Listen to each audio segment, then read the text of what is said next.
반갑습니다. 오늘 또 이렇게 참 코로나로 인해서 집에서 격리하시다가 온 분도 있고, 또 오늘 또 코로나로 인해서 집에서 격리한 가운데 또 인터넷으로 이렇게 예배 드리는 분도 있고, 여기 오신 분들과 또 모든 분들 위해 주님의 은총이 충만하시기를 기도합니다. 오늘 말씀을 이렇게 읽어가면서 제 안에 드는 그런 어떤 마음의 깨달음이랄까, 어떤 그런 것은 뭐였냐면, 모든 인생은 길 위에 있다, 이런 말씀이 생각이 났고요. 그리고 하나님은 그 길 위의 인생들을 인도하신다.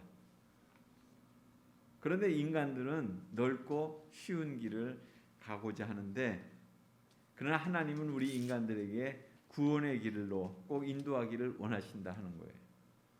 그러니까 사람의 길과 하나님의 길이 다르게 지금 이렇게 진행된다는 거죠. 그리고 그 구원의 길은 순종할 때만 걸어갈 수 있는 그런 길이다.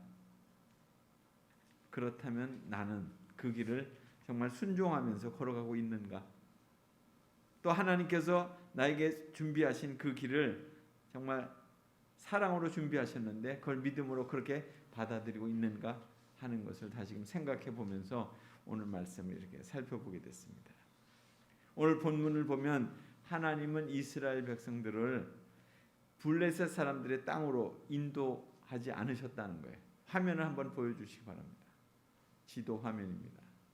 이 지도에 보시면 여기에 에집트에서, 이 애굽에서부터 이제 그 아라비아 사막이 있고, 그리고 지중해를 끼고 이스라엘로 이어지는 그런 그 장면이 보이는데요. 이 길을 보면 애굽에서부터 가나안으로 가는 길, 그 길은 사실 그 지중해를 끼고서 가는 길이잖아요. 거기에 블레셋의 도시 가사라고 하는 것을 통해서 지중해로 가는 그런 길입니다. 그러니까 그 길은 한 일주일 정도밖에 애굽에서 가나안까지 갈 때 걸리지 않는 그런 가까운 거리예요. 특히 이 길은 애굽의 왕조 18왕조가 이 북쪽으로 이제 그 정책을 폈을 때 여기를 많이 이용했던 그런 도로였다는 것입니다. 그래서 그 길에는 주로 어떤 사람들이 살고 있었냐면, 그 당시에 철기 문화, 이게 다 쇠로 된 거 아닙니까? 그 철기로 만든 창이라든가 칼이라든가 이런 것 가지고 있는 사람이거나, 아니면 또 이 마차 같은 걸 다 철로 만든 그것을 가지고 있는 배경으로 가진 그런 아주 강력한 세력들이 살고 있었던 곳입니다. 그러니까 그 사람들은 싸움하기를 좋아했고요. 그리고 또 한편으로는 우리가 알고 있었던 블레셋 사람들이 바로 그 사람들이었습니다. 그러니까 이스라엘 백성들이 이렇게 이 길로 가다가, 지금 보면 북동쪽이잖아요. 애굽에서부터 그쪽으로 가다가 전쟁을 그들과 하게 되면 아마 그들은 전쟁하는 것에 대해서 두려워서 다시금 애굽으로 돌아가게 될 것을 하나님은 아셨다는 거예요. 왜냐하면 이스라엘 백성들이 노예 생활을 한 지 얼마 안 됐어요. 노예 생활 끝난 지가 얼마 안 됐잖아요. 그런데 조직적인 어떤 정비도 되지 않고, 마음 상태도 준비도 되지 않고, 어떤 자기들이 군사적인 훈련을 받은 것도 아니고, 그러니까 당연히 뒤로 빠질 수밖에 없죠. 그리고 이러한 지중해 해안가로 5개의 도시가 있었습니다. 블레셋의 도시국가예요. 이 당시에 가사, 아스골론, 아스돗, 가드, 에그론, 다 이런 데가 바로 이 블레셋의 도시였습니다. 그러니까 이런 도시 국가들이 같은 동족들이니까 연합을 해가지고 이스라엘 백성들을 이렇게 막게 되면 갈 수 없는 거죠. 낙심하고 다시금 출애굽한 걸 포기하고 애굽으로 다시 돌아갈 거라고 생각하는 거죠. 그래서 하나님은 이것을 방지하시기 위해서 아래로 이렇게 남쪽으로 내린 거예요. 남쪽으로 해가지고 이렇게 올라가게 되면 총 길이의 6배가 되는 거예요. 6배나 더 가야 되는 그 길을 인도하신 겁니다. 그러니까 이것은 블레셋에 대한 하나님의 능력이 약해서가 아니라, 능력이 부족해서가 아니라 이스라엘의 나약함을 하나님께서 깊이 아셨기 때문에 그래서 그렇게 하신 그 조처라고 이렇게 볼 수 있습니다. 그러니까 이 같은 조처의 배후에는 또 하나님의 의도가 있으셨는데 뭐냐면 이 아라비아 사막으로 이렇게 내려오다가 보면 거기에 신의 산이 있는데 거기서 하나님과 이스라엘 백성들과 이제 언약을 맺어요. 십계명을 받은 곳입니다. 그래서 너희는 나의 택함 받은 백성이다. 더 이상 이제 애굽의 문화와 거기에 문물에 따르는 것이 아니라 나의 말과 내가 명령하는 것을 따라야 되는 그런 하나님의 백성이다. 이것에 대한 것들을 각인시켜 주시기 위해서 그 시내산 언약을 하기 위해서 하나님 그 밑으로 내리신 의도가 있었던 거죠. 그리고 그들이 맨 처음에 건너왔던 이 홍해라고 하는 바다, 그건 어떤 바다냐면 그 당시에 그 근처에 사람들이 붉은 얼굴빛을 가진 사람들이 많았다는 거예요. 또 한편으로는 그 바다 속에 돌들이 붉은색을 띄었거나 아니면 산호초 같은 것들이 색이 변해서 침전물 때문에 붉은 빛을 띄었기 때문에 그것을 홍해바다라고 그렇게 얘기하게 됩니다. 그러나 홍해라고 하는 말의 원어는 얌수프라는 말인데 히브리어로 갈대 바다라는 그런 뜻이에요. 그러니까 그곳에 대한 의견이 그렇게 분분한 거예요. 성경은 단순하면서도 사실적인 기록을 믿는 우리에게 이곳이 단지 인간의 맨몸으로 이 바다를 건널 수는 없었을 것이다. 이것을 우리가 기억하면서 저 끄트머리에 그러니까 수에즈만의 북단 지점에 있는 한 호수를 그들이 건너갔을 것이다. 이렇게 보고 있습니다. 성경학자들의 얘기예요.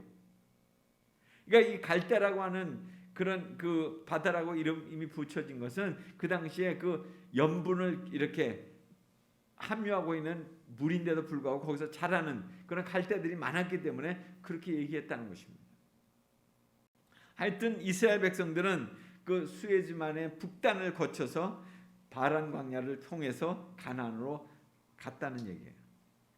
그러니까 이 같은 경로를 이렇게 볼 때 하나님이 인도하셨다는 거잖아요.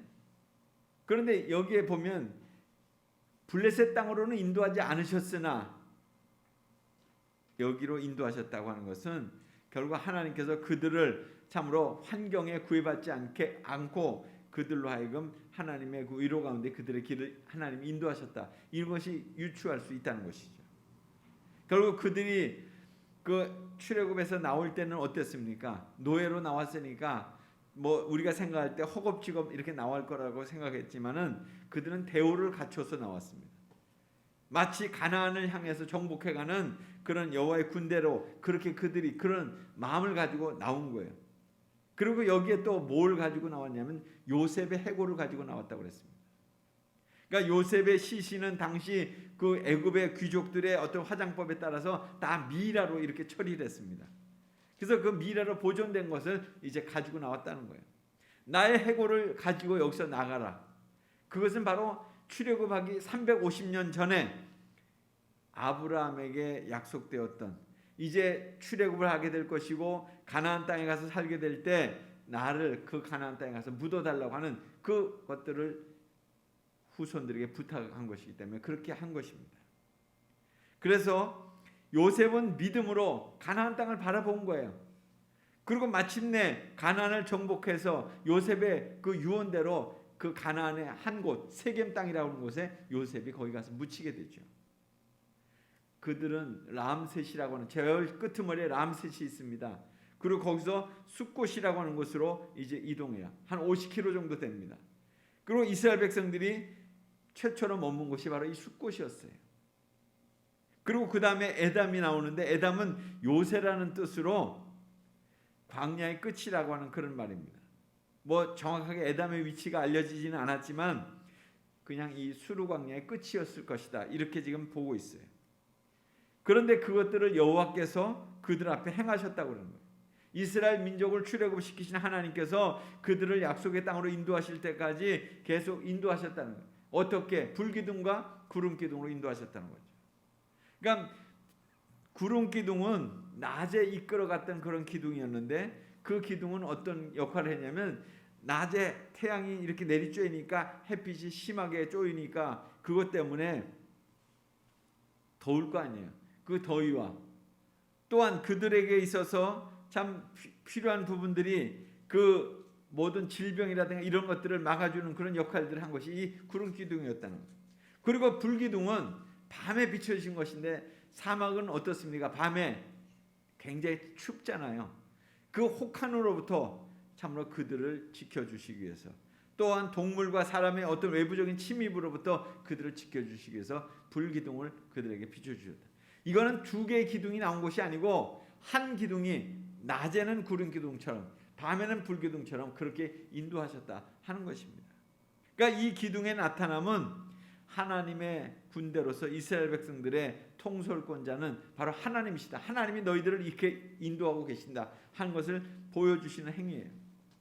바로 그것은 우리가 목자이신 하나님께서 이스라엘 백성들을 인도하실 때 지팡이로 인도하신 것처럼, 또 그들에게 있어서 참으로 그 대적자들을 이렇게 명령하신 그런 어떤 그 여호와의 그 규라고 하죠. 홀과 같은 그런 것처럼 그렇게 쓰임 받았다는 것입니다.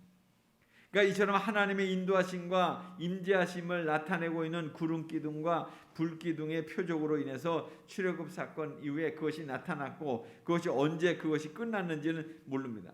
그러나 40년 광야 생활 동안 전반을 통해서 계속해서 그 하나님의 임재의 표적으로서 그것이 나타났다는 거죠. 참 휴식처가 없는 그 광야 40년 동안을 이렇게 무사히 통과할 수 있었던 것이 바로 이 불기둥과 구름기둥을 통한 하나님의 임재 때문에 그들이 그렇게 걸어갈 수 있었다는 거예요. 이처럼 하나님은 당신의 백성의 삶 가운데 이렇게 임재하셔서 하나님의 백성들을 친히 보호하신다, 이것을 우리에게 보여주고 있는 말씀이죠. 이스라엘 백성이 애굽에서 해방되어서 벗어나던 날 얼마나 신나고 정말 즐거웠겠습니까? 노예 사슬을 벗어버리고 그들의 새로운 삶의 어떤 출발이 시작된 거 아니에요? 그들 앞에 적과 꿀이 흐르는 그런 언약의 땅이 기다리고 있었죠. 그런데 그들에게 있어서 그곳을 벗어나자마자, 애굽 땅을 벗어나자마자 기다리고 있었던 것은 광야였어요. 물론 광야가 처음에는 두렵진 않았어요. 그러나 시간이 갈수록 그들의 삶에 그 광야가 얼마나 힘들어졌습니까? 애굽에서 가나안까지 직선으로 광야를 거쳐가면 불과 300km 정도밖에 안 된다고 그러는 거예요. 저 거리가 쉼없이 걸어가면 일주일이면 끝나는 그 거리였는데, 그런데 무려 40년이 걸린 거죠. 그래서 오늘 이 17절 18절에 보면 가까운 길을 놔두고 홍해 쪽으로 통과해서 아래쪽으로 내려와 가지고 먼 길을 하나님이 그 백성으로 인도하신 그 기록, 이것이 광야길의 체험이었습니다. 왜 그렇게 하셔야만 했을까? 광야길과 하나님의 인도하심이라고 하는 것이 과연 어떤 관련이 있었을 것인가 하는 것이 오늘 말씀의 요지입니다. 첫 번째로, 하나님은 광야에서 그 길을 사랑으로 그 백성들을 인도하셨다는 거예요. 그러니까 우리가 단편적으로 생각해 본다면 하나님은 왜 짧은 길을 놔두고 먼 길을 돌아가게 하셔서 이스라엘 백성들을 고생시키시는 무정하신 하나님이신가, 이렇게 생각할 수도 있어요. 그러나 오늘의 본문은 그것이 하나님의 사랑의 배려라는 거예요. 17절을 보십시오. 여기에 보면 하나님이 이스라엘 백성들을 북동쪽으로 인도하지 않으시고 그리고 먼 길을 돌아가시게 한 그 이유가 분명히 나타나잖아요. 당장에 직면할 수 있는 그 전쟁을 피하게 하기 위해서, 그래서 그들의 유혹의 마음을 차단시켜 주시기 위해서, 물론 남쪽으로 지나가는 길에도 출애굽기 17장에 보면 거기서도 아말렉과의 전쟁이 있었습니다. 그러나 애굽을 떠나자마자 전쟁에 부딪히게 된다면 그들의 마음속에는 얼마나 어려워지겠어요. 전쟁 준비도 되지 않았는데 전쟁을 치르게 된다면 얼마나 힘들어지겠어요. 다시금 애굽으로 돌아가야 되겠다, 이렇게 당장 얘기하지 않겠어요? 하나님은 감당할 시험밖에는 우리에게 주시지 않는 분이에요. 우리가 감당치 못할 시험을 주시지 않는 분이라는 거죠. 그러니까 이스라엘 백성들이 준비되고자 할 때까지를 기다리신 거죠. 이것이 하나님의 배려예요. 우리가 그리스도인으로서 하나님의 백성으로 인생의 길을 걸어갈 때 그 길이 지름길이 아니고 험난한 길을, 또 먼 길을 이렇게 돌아가야 된다고 생각할 때, 이 길을 왜 걸어야 되는지 이해가 안 될 때 참으로 우리가 믿어야 되는 사실이 바로 여기 있는 것입니다. 그것은 주께서 우리를 사랑하셔서 그 길을 들어서게 하셨다는 거예요. 아무리 이 길이 먼 길이고 험난한 길이라고 느껴져도 이 길이 사랑으로 예비된 길이에요. 우리가 지금 걸어가고 있는 길이. 사람들이 생각할 때, 야, 코로나가 이거 뭐 2년 지나서 3년까지 가고 있고 내 삶은 왜 이렇게 정말 지쳐가고 있는데 하나님은 대관을 어떻게 하시는 건가? 그럴 때 하나님이 오늘 이스라엘 백성들에게 예비하셨던 그 길처럼 지금 우리를 돌아가게 하시는 거잖아요. 천천히 가게 하시는 거잖아요. 멈추게 하시는 거잖아요. 여기 하나님의 뜻이 있다는 거죠. 이 길이 너무 고통스럽다면 자기 자신에게 그렇게 말씀하세요. 하나님, 예비하신 길이 나는 그래도 이것이 사랑의 길이라고 나는 믿고 가고 싶습니다. 너무 아프거든. 또 자기에게 그렇게 말씀하세요. 하나님, 이 아픔이 결국 또 사랑을 잉태하는 것이라고 한다면 난 이 아픔을 감내하겠습니다. 이렇게 고백하면서 가시라는 거죠. 잊지 마세요. 광야의 외롭고 힘든 길이라도 그 길은 모두 다 하나님이 사랑으로 예비한 길이라는 것을. 두 번째로 하나님은 광야에서 우리의 훈련을 위해서 이 길을 예비하셨다는 거예요. 우리의 훈련을 위해서. 하나님께서 이스라엘 백성들에게 돌아가는 그 광야길을 가게 하신 그 이유, 그게 뭐예요? 전쟁을 보면 그들의 마음이 참으로 돌이켜져서 애굽으로 갈까봐 그렇게 해서 그렇게 하셨다는 거잖아요. 여기서 마음을 돌이킨다는 것은 마음이 바뀌어질까봐 그렇게 된다는 거죠.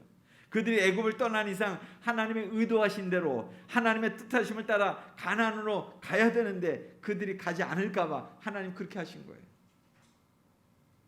그러니까 이 계획이 확실하게 실현되도록 하나님은 모세로 하여금 어떻게 했어요?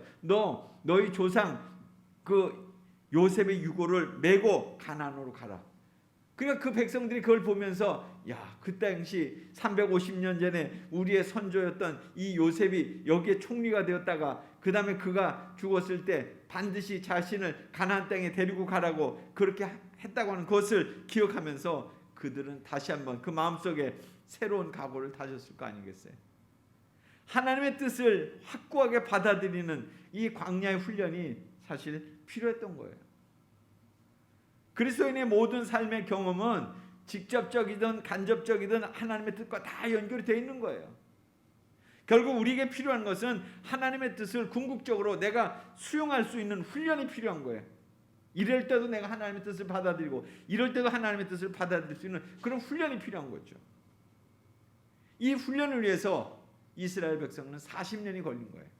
40년이 필요했던 거죠. 한 성경학자가 말하기를 이스라엘 백성이 애굽에서 나올 때는 딱 하루밖에 안 걸렸다는 거예요. 6월절 그날 저녁에 딱 출발했잖아요. 그런데 그들 마음속에 담겨져 있었던 그 애굽을 빼내기까지는 40년이 필요했다는 거죠. 중요한 것은 이 광야를 지나는 동안 우리에게 구체적인 어떤 훈련이 그렇다면 필요하겠냐. 광야를 지날 때 우리는 무엇보다도 예배의 훈련을 받고 예배하는 사람이 돼야 돼요. 하나님 앞에 내가 어떻게 서야 되느냐, 하나님의 말씀을 내가 어떻게 귀 기울여야 되느냐, 이거 필요한 거예요. 출애굽기 3장에 보면 모세가 바로 왕에게 나가서 애굽 땅에서 떠나갈 것을 구할 때 그렇게 얘기했어요.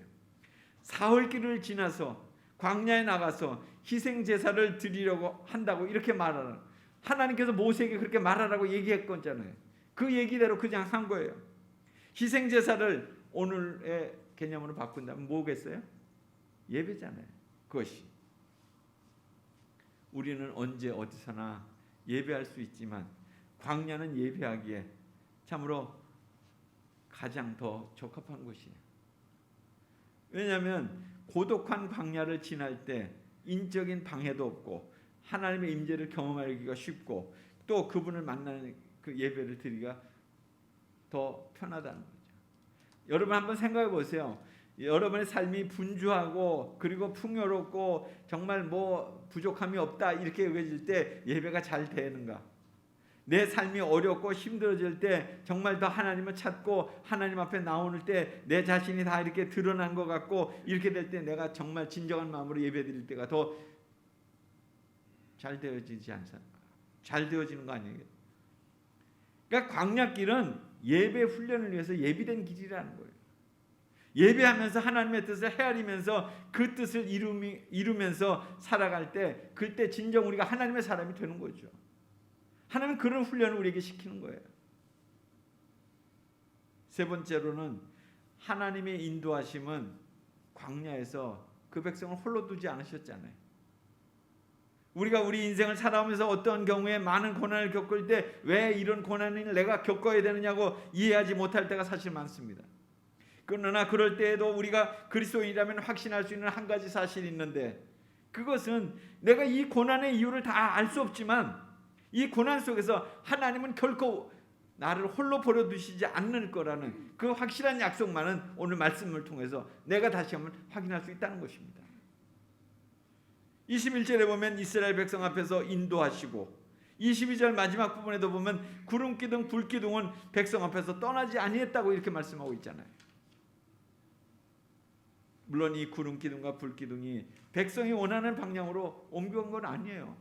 뭐 그 중에 이스라엘 백성 중에 지리에 좀 밝은 사람은 그렇게 생각했겠죠. 우리가 지중해 연안을 따라서 이렇게 가게 되면 빨리 가나안에 가는데 왜 이 남쪽으로 가는 거야? 가고 싶지 않은 사람도 있었을지도 몰라요. 그러나 하나님의 인도하심이, 그 구름기둥과 불기둥이 남쪽으로 내려가니까 그 길을 따라갈 수밖에 없어요. 분명한 것은 이것입니다. 하나님은 그의 모든 자녀들을 반드시 선한 길로 인도하신다는 거예요. 로마서 8장 14절에 보면 무릇 하나님의 영으로 인도함을 받는 그들은 곧 하나님의 아들이라고 그랬어요. 하나님 자녀라고 그랬어요. 그러니까 중요한 것은 하루하루 날마다 걸음마다 성령의 인도함을 순종하면서 끝까지 걸어가는 것, 이것입니다. 흥미로운 것은 구름기둥과 불기둥의 인도함이 있어도 이스라엘 백성들은 먼 앞쪽까지는 볼 수 없었다는 거잖아요. 그냥 인도하는 만큼만 보는 거예요. 조금 앞쪽만 볼 뿐이에요. 한 걸음 한 걸음 그렇게 갈 수밖에 없었어요. 그 순종의 걸음을 걷게 될 때 어느 날 그들이 가나안 그 요단강 앞에 가 서 있던 거 아니었어요. 광야에서의 40년, 생각보다 훨씬 더 길었던 이 광야길은 실상 이스라엘 백성 모두가 하나님 백성다운 백성으로서 살기 위한 충분한 시간이었다는 거예요. 우리에게 광야길이 아직 끝나지 않은 이유 뭘까요? 광야길이 끝나지 않은 이유, 그것은 오늘 말씀에서 본다면 우리의 믿음의 성숙을 위해서, 성장을 위해서 그 과제가 끝나지 않았기 때문에 하나님이 이 광야길을 우리를 걷게 하신다는 거예요. 교우 여러분, 고단한 광야길이기는 하지만 소망을 갖고 걸어가시기 바랍니다. 이 길은 하나님께서 사랑으로 준비하셨고 또 우리의 훈련을 위해서 하나님께서 직접 인도하실 것이고, 이 길은 결코 우리를 홀로 두지 않으실 것이기 때문에 그렇습니다.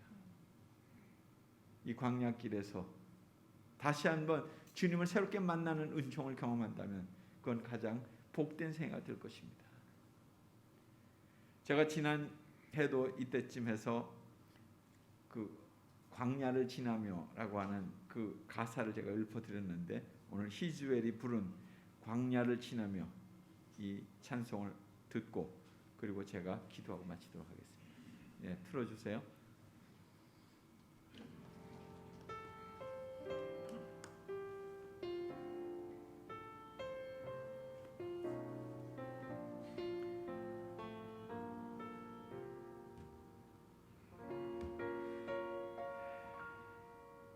왜 나를 깊은 어둠 속에 홀로 두시는지, 어두운 밤은 왜 그리 길었는지,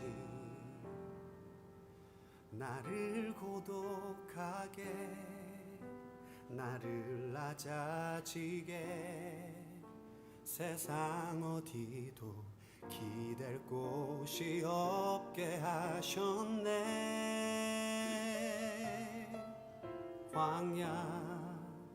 광야에 서 있네.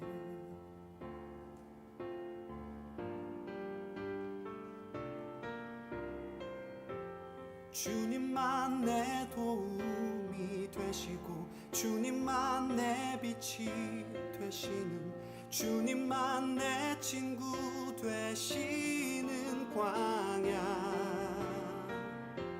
주님 손 놓고는 단 하루도 살 수 없는 곳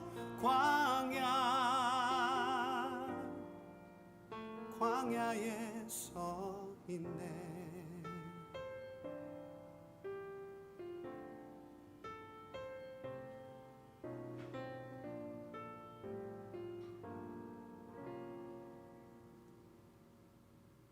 왜 나를 깊은 어둠 속에 홀로 두시는지 어두운 밤은 왜 그리 길었는지 나를 고독하게 나를 낮아지게 세상 어디도 기댈 곳이 없게 하셨네.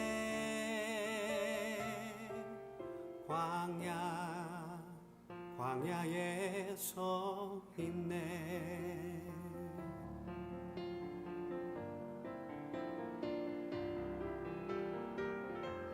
주님만 내 도움이 되시고 주님만 내 빛이 되시는 주님만 내 친구 되시는 광야 주님 손 놓고는 단 하루도 살 수 없는 곳 광야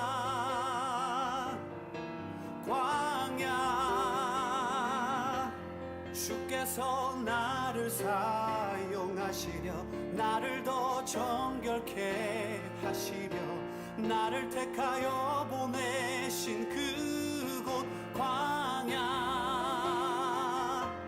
성령이 내 영을 다시 태어나게 하는 곳